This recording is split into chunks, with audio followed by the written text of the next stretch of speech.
안녕하세요. 제 채널은 누구나 최대한 찾을 수 있는 데이터를 말씀드리면서 공시 아키팩터를 통해 투자 아이디어를 찾아준 테린이 아빠입니다. 영상 속의 내용들은 누구나 찾을 수 있는 자료이고 엑셀 데이터는 유튜브 멤버십 회원분들에게 매주 1회 이상 업데이트를 드리고 있고요. 라떼 회원분들에게는 비공개 텔레그램 채널 참여 가능하니까 영상 보시고 구독, 좋아요, 알람 설정 부탁드리겠습니다.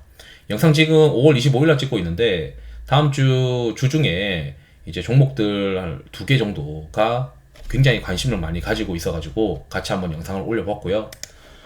지금 이제 금요일 날 장 마감하고 미국 시장의 동향을 보게 되면 일단 반도체가 반등을 했습니다.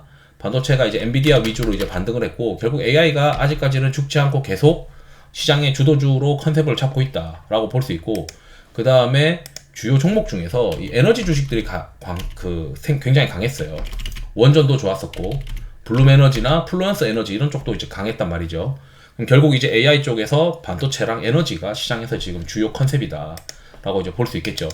그리고 이제 내려가서 보니까 신재생, 그러니까 에너지가 결국에는 뭐 태양광도 마찬가지고 결국에는 수소라고 분류되고 있는 이 ETF들을 보게 되면 이것들이 강한 이유가, 수소나 풍력이나 이런 게 강한 이유가 결국 이제 그 AI 때문에 발생하고 있는 전력 부분을 어느 정도 이쪽에서 커버를 쳐줄 거기 때문에 성장 포인트가 있다라고 하는 게 시장이 통하고 있다는 거죠. 이게 진짜 될지 안 될지는 모르겠지만 지금 미국 시장에서 이게 주가가 움직이고 있다는 거는 인정해줘야 된다고 생각하고 있습니다. 그러면 지금 시장에서 우리가 할 수 있는 건 AI와 관련된, 그리고 에너지와 관련된, 또는 AI 서버와 관련된, 이게 결국 서버 수요잖아요. 서버와 관련된 것들을 계속 플레이를 해야 된다라고 이제 생각이 드는 거죠. 그래서 첫 번째는 미코를 저는 이제 생각을 하고 있는데 시총은 한 5,400억이에요. 최근에 이제 차트는 좀 올라오고 있는 상황이고 신고가가 나서 지금 가고 있는 상황인데 이게 이제 시장에서 좋게 보는 이유가 뭐냐라고 고민을 하면 첫 번째는 이 HBM TC 본더 관련해서 여기에 이제 그 펄스 히터라고 하는 부품이 이제 들어갈 것이다 이렇게 이제 기대를 하고 있어요. 이걸 국산화한다 라고 이제 기대하고 있는 상황입니다. 거기에서 이제 올라가다가 이 회사가 이제 1분기 실적도 발표를 했어요. 1분기 실적을 발표한 걸 보니까 이제 당기순이익이 한 130억 정도를 했습니다. 그럼 이제 생각을 해보죠. 세정이고 꾸준하게 나가는 거고 레거시가 아직은 크게 뭐 돌아서는 모습은 아니지만 레거시 반도체가 뭐 내년에는 더 좋아지겠지라고 생각하면 뭐 내년에 뭐 한 이 정도 1분기 때 130억 정도 했으면은 내년에 한 5, 600억은 충분히 하지 않을까? 이렇게 이제 생각하는 게 맞는 거잖아요. 그러면은 미코가 내년 실적 기준으로 지금 시가총액 5천억대니까 5,500억 정도니까 한 내년 기준으로 한 10배, 11배 이렇게 지금 보지 않을까? 뭐 이렇게 좀 생각이 드는 거죠. 그러면 이제 이 회사가 10배, 11배 주식이면은 뭐 그냥 반도체만 봤으면 싸진 않은데 자, 이 HBM만 봐서도 그렇게 뭐 시장에서 관심 가질 건 아닐 수도 있어요.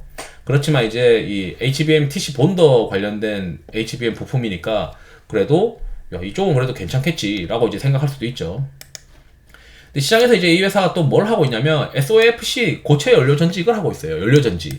결국 이 연료전지가 이제 그 AI 서버 수요 확대의 수혜다라고 하는 게 이제 핵심이잖아요. 그래서 이 회사가 매출이랑 이런 거를 브레이크다운 한 거를 이제 주요 제품 서비스나 사업의 개요에 있던데 아직까지는 적자예요. 적자이지만 매출이 나오고 있다는 점, 이게 이제 돌아설 수 있는 시장 환경이 펼쳐진다는 점, 이런 거를 이제 고민을 해야 된다는 거죠. 결국이 뭐냐면 이제 두 가지 이제 생각이 있겠죠. 야, 이게 아직까지는 연료전지나 이런 쪽에서 또는 펄세이터에서 매출이 그렇게 나오지 않고 있는데 이거를 밸류에이션을 그렇게 더 할증을 줄 수 있겠느냐. 반면에 이제 GST가 액침 냉각으로 주가가 올라갈 때 결국 그때도 이제 투자 논리가 똑같았어요. 야, 이건 밸류가 싼데 액침 냉각이라고 하는 콜옵션이 붙어 있는 거 아니냐. 그렇기 때문에 밸류에이션이 순간적으로 리레이팅 될 수 있다. 또는 미코도 마찬가지예요. 기존 사업 가지고 어느 정도 밸류에이션이 나오니까 여기에다가 우리가 만약에 시장에서 연료전지나 또는 HBM 관련된 기대감 포인트가 높아지면 얘도 지금 주가가 다시 밑으로 떨어진다고 보기는 어렵지 않냐. 그러니까 지금 기존 사업으로 한 10배, 11배 정도 내년 실적 밸류에이션으로 나온다고 하면 여기가 이제 지지가 되는 상황에서 이 HBM 관련된 펄세이터 부품이랑 그 다음에 연료전지 관련해서 이 사업 가치가 부각이 되면서 주가가 오히려 튀어버릴 가능성이 있고, 지금 세상의 시장 트렌드가 HBM이랑 그 다음에 연료전지 이 두 가지를 다 가지고 있는 미코가 매력적이지 않냐, 이 이야기를 하는 거죠, 저는. 그래서 저는 봐야 된다라고 이제 말씀드리고 싶고, 결국 이 원인이 다 결국 AI 서버인데, 이제 이번 주에 AI 서버와 관련된 주요 이벤트가 있습니다. 그게 뭐냐면 델의 실적 발표예요. 델의 실적 발표가 5월 30일 목요일인데 한국 시간으로는 5월 31일 주가에 영향을 줄 가능성이 높아요. 그리고 지난번 실적 발표했을 때 AI 수혜주로서 AI 서버 출하가 막 증가한다고 해가지고 그때 주가가 급등했어요. 그게 3월 달입니다. 그리고 이번에 실적 발표가 한 번 더 있는 거예요. 이번에 드디어 이제 1분기 실적 발표를 할 거라고 보고 있는데, 그러면 저는 이제 AI 서버 시장이 또 부각을 받을 것이고, 거기에 마찬가지로 삼화전기를 좀 봐야 된다라고 생각하고 있고, 삼화전기가 조정을 많이 받았다라고 보고 있습니다. 저는 그 수출 데이터 중에서 그 ESSD, 그러니까 뭐 SSD가 미국으로 수출되는 거에 대한 수출 데이터가 엄청나게 올라가고 있다는 걸 확인을 해놓은 상태예요. 그거는 이제 뭐 따로 여러분들이 확인을 하셔야 되는 거고, 저야 뭐 멤버십 회원분들한테는 계속 강조해서 그 SSD 수출 데이터가 엄청 좋다라고 말씀드렸고, 이게 만약에 주도주고 시장의 어때 컨셉에 맞는 주도주라고 한다면 저는 이제 그렇게 생각을 해요. 고점 대비 30% 이상 조정받지 않을 것이다. 그래서 이 21선을 딛고 올라갈 가능성이 높아 보이는데, 델의 실적 발표가 지난번에 3월달에 급등했는데 이번에도 마찬가지로 델의 실적 발표가 곧 다가온다. 그렇기 때문에 AI 서버의 시장의 확대에 따라 현대차증권에서도 이야기하듯이 삼화전기가 이제 가장 S캡이 수혜를 입을 것이다.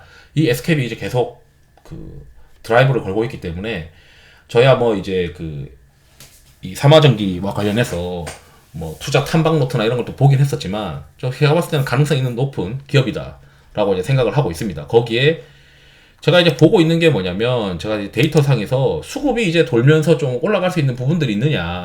지금 미코 같은 경우는 수급 강도가 많이 빠져 있어가지고 부담이 없는, 이게 실제로 차트가 올라와 있지만 요게 이제 수급 강도가 빨간색이 밑에 있는 경우에는 다시 돌아설 수 있는 가능성이 있어서 부담이 없고, 삼화전기도 마찬가지라고 봐요. 삼화전기도 최근에 조정 많이 받았고, 여기서 이제 붉은색이 올라가면서 다시 한번 수급의 힘과 그 다음에 이벤트가 있잖아요. 지금 델의 실적 발표라고 하는 이벤트가 있으니까 저는 가능성이 높아 보인다. 그래서 지금 현재 제 눈에는 미코랑 삼화전기가 지금 시장 트렌드에 어떻게 좀 맞지 않냐, 이렇게 말씀드리고 싶어가지고 간단하게 준비했고, 삼화전기 같은 거나 미코의 어떤 보고서가 있으면은 찾아서 한번 읽어보시면은 좋을 것 같습니다. 이상으로 영상을 마치도록 하겠습니다. 투자에 도움이 되시길 바랍니다. 감사합니다.